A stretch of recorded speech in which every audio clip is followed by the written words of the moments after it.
And I will speak about Jungkook the last because otherwise this would be a video where I would be just yapping about Jungkook. I usually am not seriously attracted to men whose birth year starts with a 2. I'm still in the middle of a crush on Honjun. Big fat crush on Honjun. Hello and welcome to my today's video, in which I'm going to tell you how to use your K-pop obsession for your own growth. Or at least I will tell you how I did it. So it's been almost 3 years since I got into K-pop, and I don't really stan a lot of groups. I only stan like 5 boys groups, and in each of them, every member, I like each of them. I like every single member of every group that I stan. At least I have some warm feelings for them. But there are, and during all this time, there have always been certain members who made me feel like specifically drawn to them. And it could be in 2 different ways.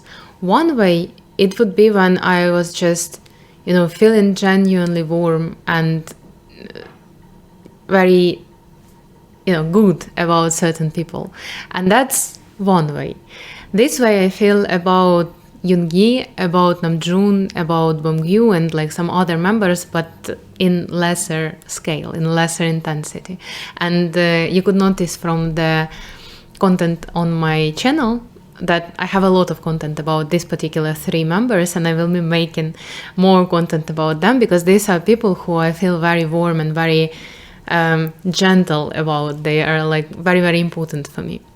But there is another category of idols who make me feel a certain way, and these are the idols to whom I am attracted or was attracted during these 3 years. And that's a very different kind of way that I feel about them. And while I'm not going to speak about these members that I feel just warm and good about, the ones that I would like to be friends with, because I already have a lot of videos about them, I will rather in this particular video speak and concentrate on those who I was attracted to.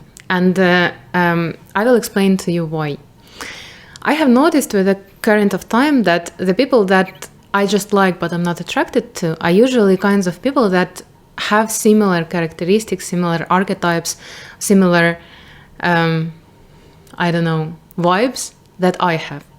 At least this is how I feel about them. It's something that I already have. It's something that is already like easy for me to find in myself. Something that is already awakened in me. Maybe sometimes I was just not aware of it. But such members, they are like a mirror to me. And that's why I resonate with them so much. And that's why it's very easy for me to understand them. And that's why it's very pleasurable for me to make content about them. But this other category of members, the one that I'm attracted to, are usually those who have something that I do not have. And that's why I crave it. I crave this characteristic, or I crave this energy. Like I want it. I want to have it. I want to awaken it. Because, I don't remember, it was pretty long ago, I think, but someone said to me that every human is subconsciously psychologically drawn towards fullness, towards completeness. It's as if we have a potential to be everything at once. We have a potential to have every energy, to have every feature, every characteristic, and we already have them inside of us, but they are sometimes dormant. Sometimes we do not have access to them. And I feel like those idols that I feel genuinely attracted to, these are the idols who possess something that I didn't have, and I learned from them during this time, during this almost 3 years that I have been interested in K-pop, and was spending a lot of time watching the content, getting to know these people, getting to know what they are like, and so on and so on.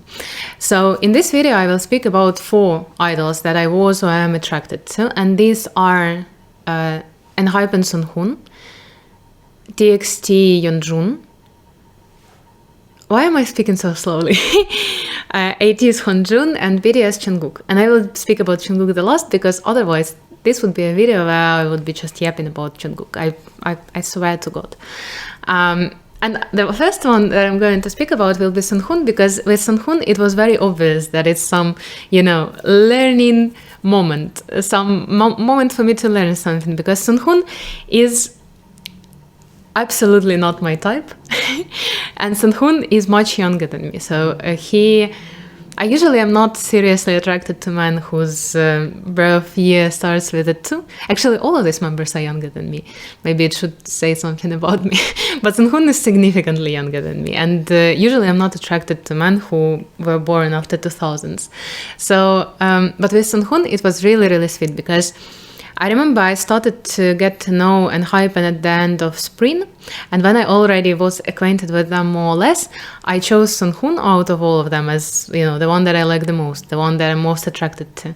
And it was also the beginning of summer, and the beginning of summer is usually very hot here in Ukraine, and it is like one of the worst periods of the year for me because I hated the heat. And I remember that I felt really good about Sun-hoon because Sun-hoon has this quality, this vibe of someone, you know, cool and smooth. I remember at that time I even had a meditation dedicated to dedicated, but the one that I associated with Sun-hoon, like a breathing meditation. And also I remember I was making cold tea with mint and rose, which I also associated with Sun-hoon. And Sun-hoon has this, you know, he has this quality, he has this vibe of like coldness, but not coldness as in being unwelcoming, or being rude, or being, you know, ruthless towards people, but this calmness and elegance. And this is the vibe that I really needed at that time. Sun-hoon felt like, you know, like when you have fever and you take a cloth and you make it wet with cold water and you put it on your forehead, and you feel immediate relief. And that's how I felt about Sun-hoon at that time. And I feel like even now when I feel that I'm in a rush, you know, and I feel like the situation is heating up, or, you know, I have to do a lot of things and I start to feel, you know, metaphorically inflamed inside of me, I can lean towards this archetype, towards this vibe of Sun-hoon inside of my consciousness, and it makes me feel better immediately. And that's something that I learned from Sun-hoon, and that's something that I'm very grateful for. The next person that I'm going to speak about is TXT Yeonjun. And Yeonjun is very attractive. He is probably the most biased idol out of all TXT. And I feel like the thing that I have learned, and I'm trying to learn from Yeonjun, is this unshakable confidence. Because I feel like a healthy share of Yeonjun's attractiveness relies on his, you know, unshakable assurance, unshakable confidence in his attractiveness. Even when he has like bad days, even if he's not in his perfect shape, even though I feel like most of the time he is in his perfect shape. But it's something that, you know, an ability to say I'm a motherfucking star boy. This quality that in my life, in my own story, I'm going to be the main character, and I'm not going to play small, and I'm not going to dim my own light, and I'm not going to make myself smaller to let you feel better about yourself. This ability to, you know, be the best that you can be, and allowing yourself to believe that you are actually worthy of being the main character in your own story. This is something that I was learning from him. And this confidence, it's really, really important when you try to create something. Because I would say that this blog, the fact that I'm making it, the fact that I'm like seriously putting effort into it, is a consequence of this vibe that I have earned from Yeonjun. Because this confidence, it also gives you a chance to take yourself seriously, to believe that you deserve to be here, and as well as everything that you are is all right to be here, and as well as the fruits of your labor and the fruits of your creativity deserve to be here in this world, that what you are saying is like matters, even if, like, I remember all the time I was thinking, who will be listening to it? Who will be watching it? And you know, I don't have absolutely, like thousands of views on my videos. But still, I have this feeling that I have the right to express myself. I have the right to be confident about how I look. I have the right to be confident about what I say, about what I am. And I think I've learned this, I've earned this from Yunjun. And I am really, really grateful that he exists. And for a kind of a person that he is. The next person that I'm going to speak about is AT's Honjun. Honjun is my latest crush. I'm still in the middle of a crush on Honjun. Big fat crush on Honjun. And I feel like the thing that I'm learning from Honjun is enjoying my intensity, like enjoying my muchness. Honjun is very intense. I feel like energetically, emotionally, and intellectually, he's very intense. He has a lot going on inside of him all the time. And he has learned, he has decided, I don't know, to translate this muchness, to translate his intensity into creativity, to express everything that he is, to express everything that he has inside of him, to express it all the time, over and over again. I don't know, Honjun feels like a forest fire to me, and I enjoy it so much. I enjoy his energy so much. And I enjoy the fact that he doesn't,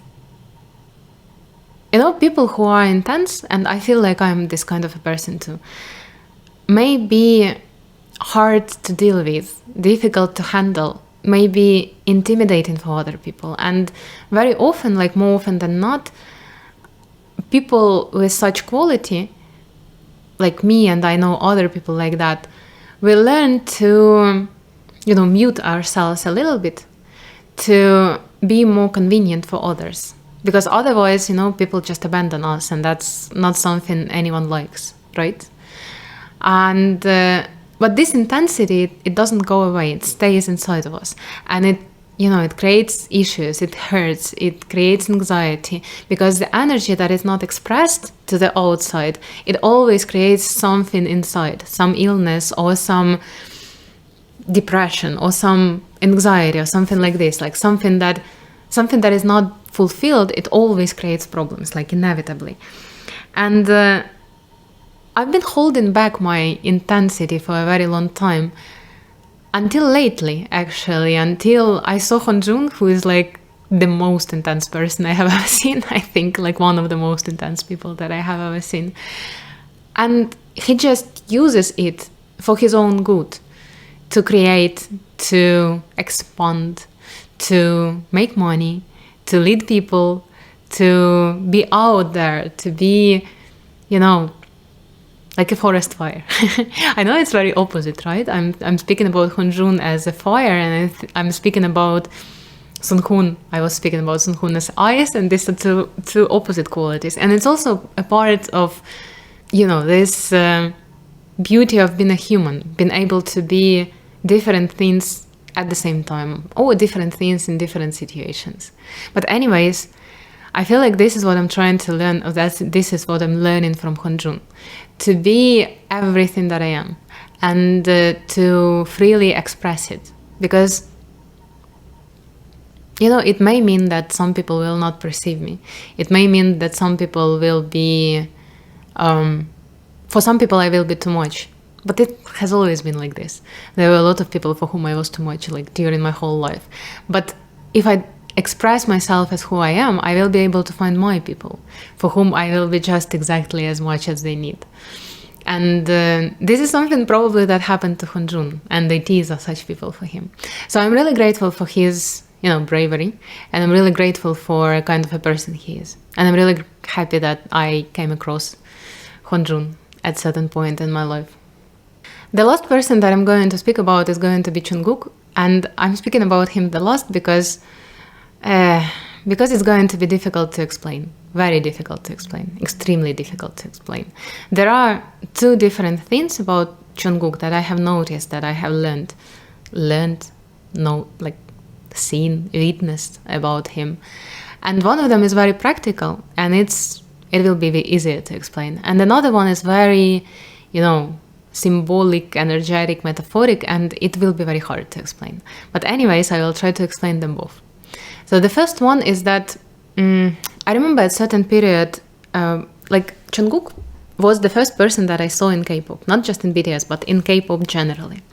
And for a very long time, like maybe 2.5 years, or maybe even more out of 3 years that I have been into K-pop, Jungkook was like in the center of my attention. It felt like there is a spotlight on him, and I can't help but look at him like all the time. And one of the first things that I noticed about him, not very long ago, by the way, when his movie was released, was that, well, before that, I noticed that, well, I felt like he was very reliant on the feedback that he was receiving for something that he created.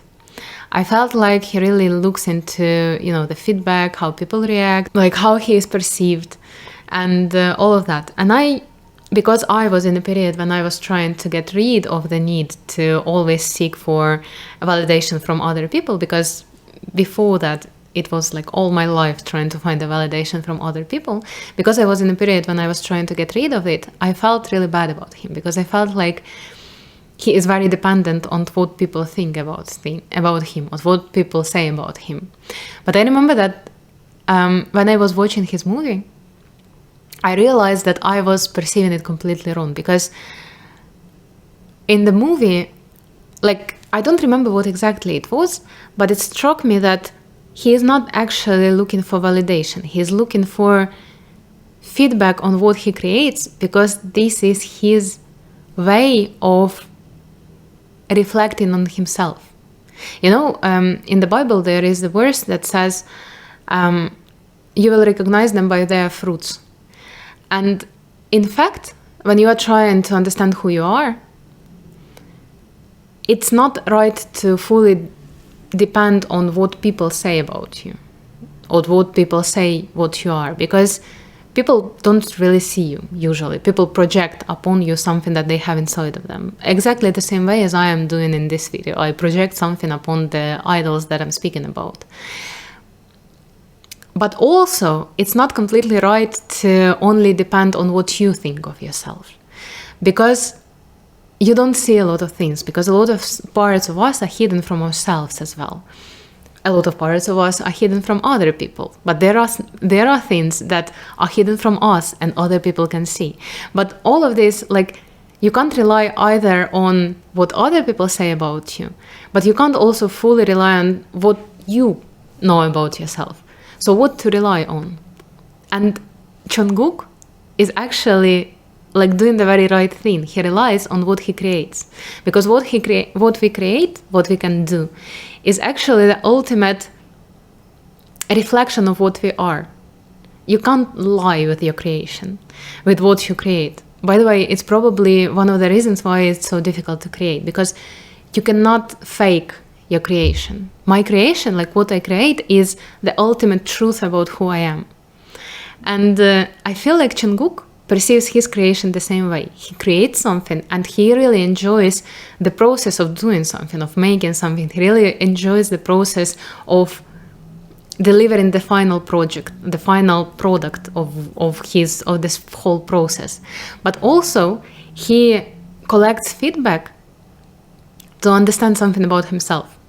And this is very smart. And I remember when I was leaving the theater, the movie theater after the movie, I was thinking about it all the time, and I was like, oh my God, I was completely wrong about him. He's not reliant on other people's opinion. That's his way of reflecting upon himself. And I remember I gained so much respect to him. It was also, because he's very hardworking, and it shows in the movie as well. But also because of this particular thing, because it was so right, so smart to judge yourself through what you create. And this is something that I do know as well. I look back at what I have created and I'm like, oh, okay. So half a year ago I was like this, and now I am like this. And maybe in a year I will be looking back at what I am creating now, and I will be thinking, oh, okay. So I was like this. But there is another thing about Jungkook, which I don't know how to explain, so I will just start and I will see where it takes me.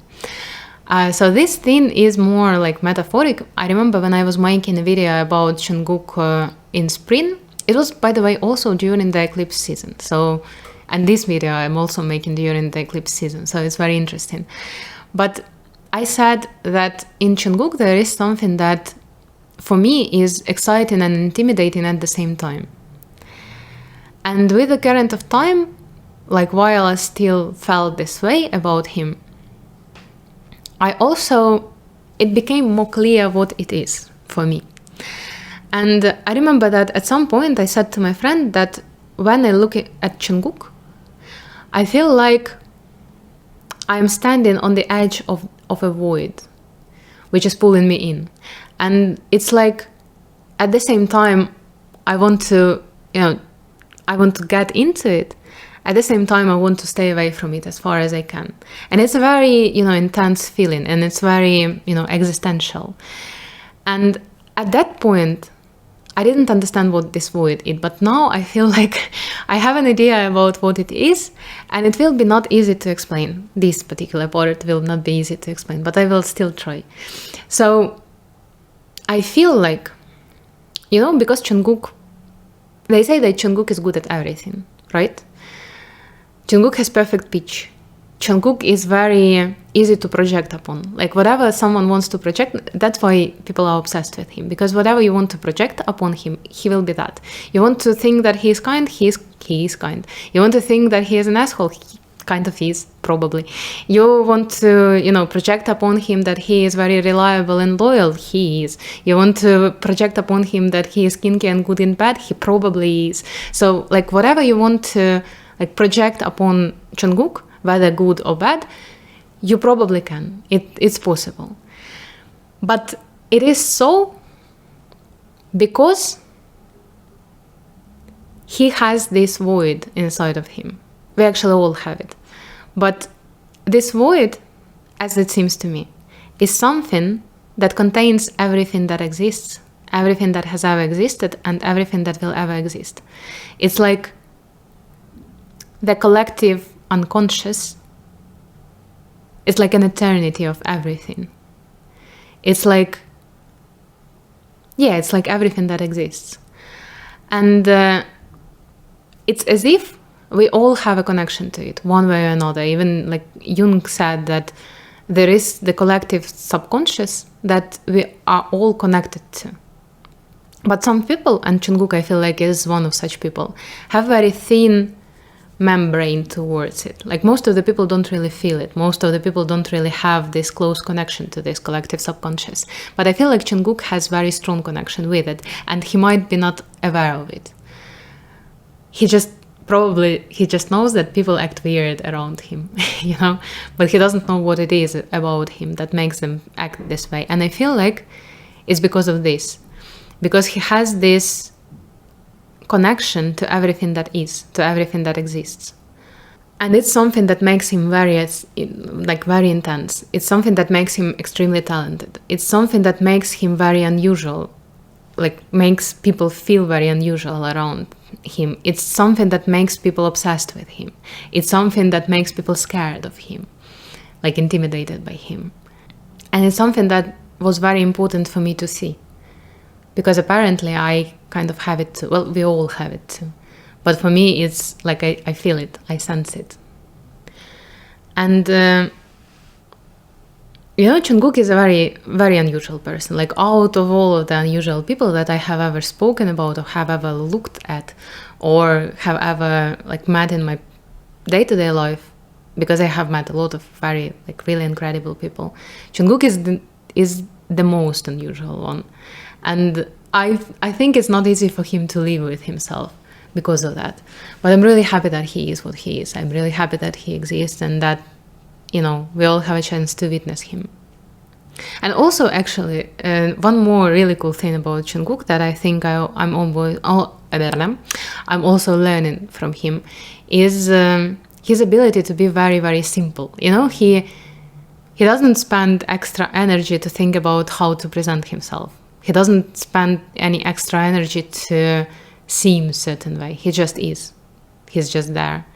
And it's also a very important thing because, for me personally, because I made the video about Lisa of Blackpink, and I'm speaking about this, my issue with authenticity, with being who I actually am without putting on any masks, any additional layers, any filters, and all of that. And I feel like Jungkook is this kind of a person who really relies on his nature and doesn't really try to be something that he's not. So yeah, I'm really grateful for Jungkook for being who he is. And that's more or less the video. I would be really, really curious to hear from you about your biases and about what you find attractive in them, and about what you learned from them, and about what you generally think about my theory.